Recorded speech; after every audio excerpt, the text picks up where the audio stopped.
Bonjour à tous et à toutes. Aujourd'hui, je vais vous présenter la recette des rochers coco que j'avais réalisée à l'occasion de la fête des pères dans mes petites boîtes menus que j'avais déjà fait sur ma chaîne YouTube en tutoriel. On se retrouve de suite pour le matériel.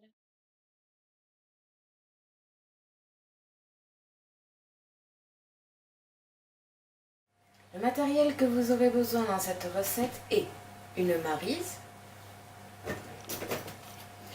une cuillère à café, 3 contenants pour y mettre vos ingrédients, dont un plus grand pour battre les blancs d'œufs, d'une plaque allant au four, du papier sulfurisé, une balance. Si vous désirez faire la même quantité que moi, je vous conseille un batteur manuel plutôt qu'un robot. Sinon, pour 2 œufs, enfin 2 blancs d'œufs, vous n'allez pas avoir assez de quantité. Si vous n'avez pas de batteur, vous pouvez prendre un fouet. On se retrouve de suite pour les ingrédients.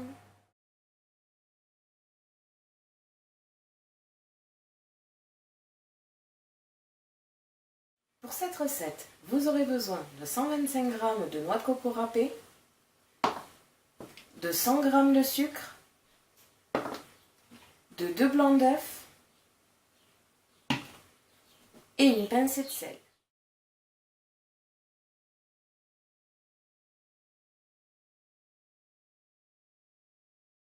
Préchauffez votre four à 180 degrés. Pour commencer, nous allons battre nos blancs d'œufs en neige et y ajouter la pincée de sel. Si vous avez une petite quantité d'œufs, je vous conseille de le faire au batteur manuel. Si vous faites une plus grosse quantité, vous pouvez utiliser un robot comme le Kenwood ou le KitchenAid. Vous battez vos œufs en neige ferme et vous y ajoutez une pincée de sel.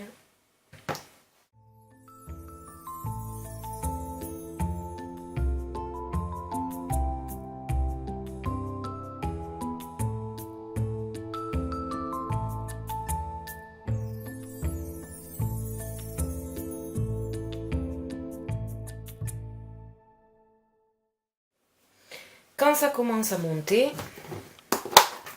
vous ajoutez votre pincée de sel et vous continuez. Pour savoir que vos blancs en neige sont fermes, vous relevez votre fouet et quand vous penchez, rien ne bouge.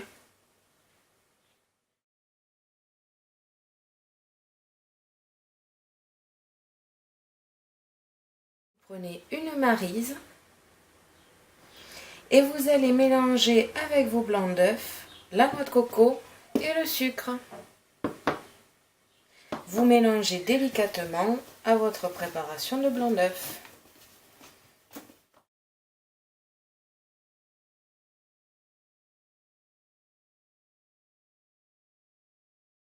Vous prenez une plaque qui va au four rectangulaire et un sulfut par-dessus.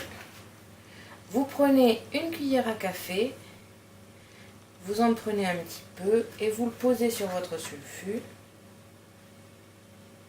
et vous formez une pyramide avec. Comme ceci. Laissez de place entre chaque rocher coco pour pas qu'ils s'étalent et se collent entre eux.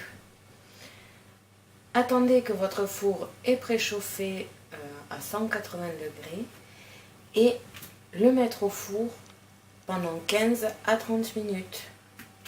Mon premier conseil est de mettre au four votre première plaque pendant 15 minutes. Et si vous voyez que ça n'est pas assez cuit, le rajoutez petit à petit. Ne mettez pas de suite 30 minutes et si votre four chauffe beaucoup trop, que ce soit cramé. On se retrouve de suite pour le final. À 12 minutes, j'ai regardé et j'ai vu que c'était déjà quand même bien cuit. Donc je vais les sortir à 15 minutes. Pour moi, avec mon four, 15 minutes, ça suffit.